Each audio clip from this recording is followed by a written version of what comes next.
रिश्तों में कड़वाहट, वो किस हद तक जा सकती है?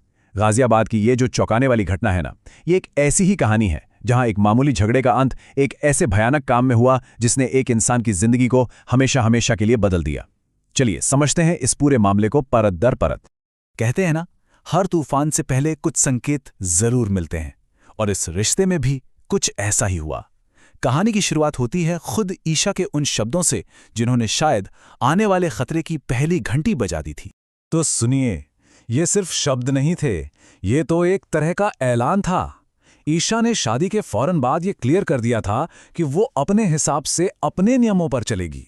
मतलब ये बयान ही इस रिश्ते में आगे होने वाले टकराव का एक साफ साफ इशारा था। तो ये सब हुआ कब? ज्यादा पुरानी बात नहीं है, इसी साल जून की बात है। ईशा और विपिन की शादी हुई। विपिन जो एक फैक्ट्री में काम करता था और ईशा मेरठ से उसके साथ रहने के लिए गाजियाबाद आई थी। ऊपर ऊपर से देखने पर तो सब कुछ बिल्कुल नॉर्मल लग रहा था। तो ईशा ने जो चेतावनी दी थी ना, वो कोई खोखली धमकी साबित नहीं हुई। बहुत ही जल्द घर के अंदर का माहौल बिगड़ने लगा और तनाव अपनी हदें पार करने लगा। पर सवाल यह है कि आखिर ऐसा हो क्या रहा था? अब देखिए, हर कहानी के दो पहलू होते हैं और यहां तो ये बिल्कुल साफ है। सास के मुताबिक प्रॉब्लम थी बहू के चरित्र में। उनका कहना था कि वो छिप छिप कर सिगरेट और शराब पीती थी। दूसरी तरफ ईशा का वर्जन बिल्कुल अलग था।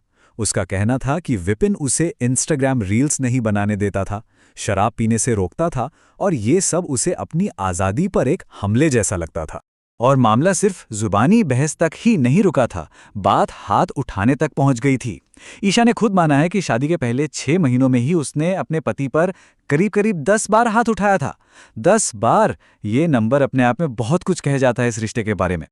चलिए अब आते हैं उस रात पर। वो रात जब सारे झगड़े सारी हदें पार कर गए। आखिर उस रात ऐसा क्या हुआ था? उस रात की कहानी शुरू होती है एक बहुत ही मामूली बात से।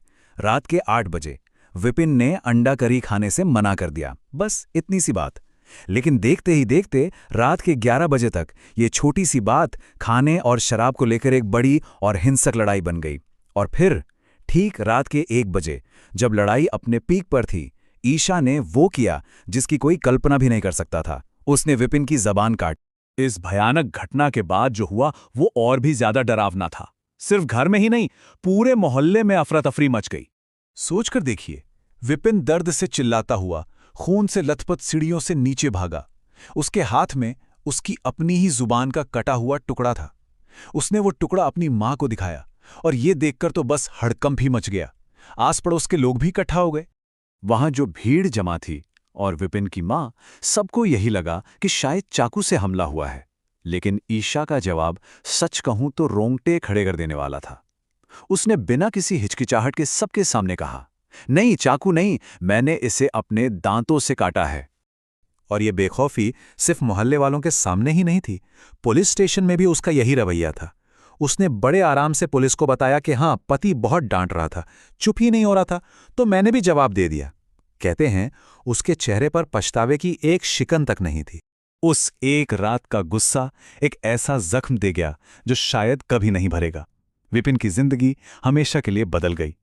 चलिए अब देखते हैं कि इसके मेडिकल और लीगल नतीजे कितने भयानक थे। विपिन की जबान का कितना हिस्सा कटा था? करीब 2.5 सेंटीमीटर, 2.5 सेंटीमीटर। ये सुनने में शायद छोटा लगे, लेकिन ये चोट कितनी गहरी है इसका अंदाजा लगाना भी मुश्किल है। और डॉक्टरों ने जो बताया उसने तो रही सही उम्मीद भी खत्म कर दी।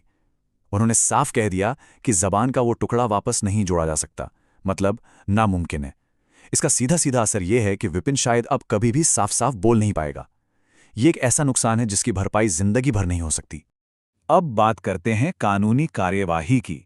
ईशा पर जो चार्ज लगे हैं वो बहुत ही सीरियस हैं। एफआईआर में जानबूझकर गंभीर चोट पहुंचाने से लेकर हमला करने और जान से मारने की धमकी देने तक की धाराएं लगाई गई हैं। मतलब कानून इस मामले को बहुत गंभीरता से ले रहा है।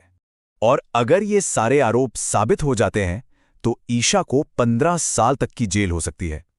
15 साल, ये एक बहुत लंबा वक्त होता है। तो आखिर में सवाल ये उठता है कि यह घटना सिर्फ एक क्राइम की खबर है या उससे कुछ ज्यादा।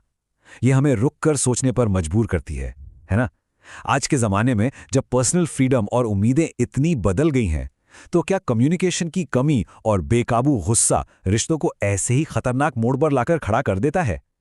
ये केस शायद आज की शादियों के उन्हीं ब्रेकिंग पॉइंट्स की तरफ इशारा करता है, जिन पर हम सबको, पूरे समाज को बहुत गंभीरता से सोचना होगा।